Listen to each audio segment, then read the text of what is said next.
2 Kings chapter 4.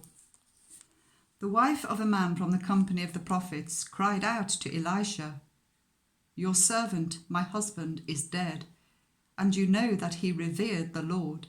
But now his creditor is coming to take my 2 boys as his slaves." Elisha replied to her, "How can I help you? Tell me, what do you have in your house?" "Your servant has nothing there at all," she said, "except a little olive oil." Elisha said, "Go round and ask all your neighbours for empty jars. Don't ask for just a few. Then go inside and shut the door behind you and your sons. Pour oil into all the jars, and as each is filled, put it to one side."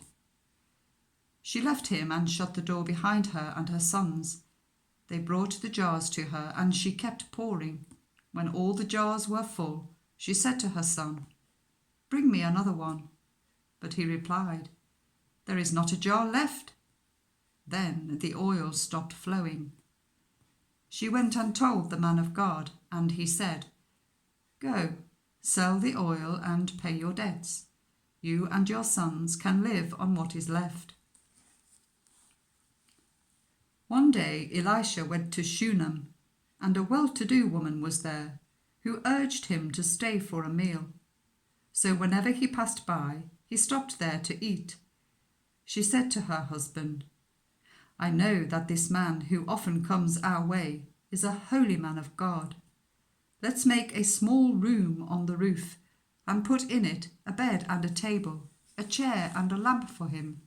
Then he can stay there whenever he comes to us." One day when Elisha came, he went up to his room and lay down there. He said to his servant Gehazi, "Call the Shunammite." So he called her, and she stood before him. Elisha said to him, "Tell her, you have gone to all this trouble for us. Now what can be done for you? Can we speak on your behalf to the king or the commander of the army?" She replied, "I have a home among my own people." "What can be done for her?" Elisha asked. Gehazi said, "She has no son, and her husband is old." Then Elisha said, "Call her." So he called her, and she stood in the doorway. "About this time next year," Elisha said, "you will hold a son in your arms." "No, my lord," she objected. "Please, man of God, don't mislead your servant." But the woman became pregnant, and the next year, about that same time, she gave birth to a son, just as Elisha had told her. The child grew, and one day he went out to his father, who was with the reapers. He said to his father, "My head, my head." His father told a servant, "Carry him to his mother." After the servant had lifted him up and carried him to his mother, the boy sat on her lap until noon, and then he died. She went up and laid him on the bed of the man of God, then shut the door and went out. She called her husband and said, "Please send me one of the servants and a donkey, so I can go to the man of God quickly and return." "Why go to him today?" he asked. "It's not the new moon or the Sabbath." "That's all right," she said. She saddled the donkey and said to her servant, "Lead on, don't slow down for me unless I tell you." So she set out and came to the man of God at Mount Carmel. When he saw her in the distance, the man of God said to his servant Gehazi, "Look, there's the Shunammite. Run to meet her and ask her, 'Are you all right? Is your husband all right? Is your child all right?'" "Everything is all right," she said. When she reached the man of God at the mountain, she took hold of his feet. Gehazi came over to push her away, but the man of God said, "Leave her alone.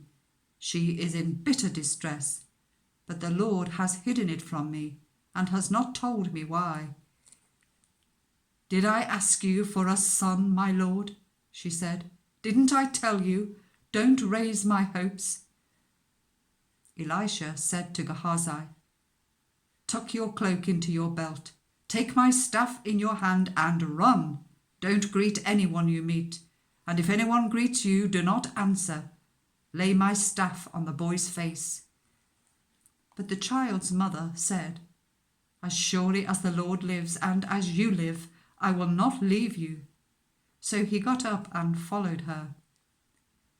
Gehazi went on ahead and laid the staff on the boy's face, but there was no sound or response. So Gehazi went back to meet Elisha and told him, "The boy has not awakened." When Elisha reached the house, there was the boy lying dead on his couch. He went in, shut the door on the two of them, and prayed to the Lord. Then he got on the bed and lay on the boy, mouth to mouth, eyes to eyes, hands to hands. As he stretched himself out on him, the boy's body grew warm. Elisha turned away and walked back and forth in the room, and then got onto the bed and stretched out on him once more. The boy sneezed 7 times and opened his eyes. Elisha summoned Gehazi and said, "Call the Shunammite," and he did. When she came, he said, "Take your son." She came in, fell at his feet, and bowed to the ground. Then she took her son and went out. Elisha returned to Gilgal, and there was a famine in that region. Whilst the company of the prophets was meeting with him, he said to his servant, "Put on the large pot and cook some stew for this company." One of them went out into the fields to gather herbs and found a wild vine. He gathered some of its gourds and filled the fold of his cloak. When he returned, he cut them up into the pot of stew, though no one knew what they were. The stew was poured out for the men, but as they began to eat it, they cried out, "Man of God, there is death in the pot!" And they could not eat it. Elisha said, "Get some flour." He put it into the pot and said, "Serve it to the people to eat," and there was nothing harmful in the pot. A man came from Baal Shalisha, bringing the man of God 20 loaves of barley-baked bread from the first ripe corn, along with some ears of new corn. "Give it to the people to eat," Elisha said. "How can I set this before 100 men?" his servant asked. But Elisha answered, "Give it to the people to eat, for this is what the Lord says, they will eat and have some left over." Then he set it before them, and they ate and had some left over, according to the word of the Lord.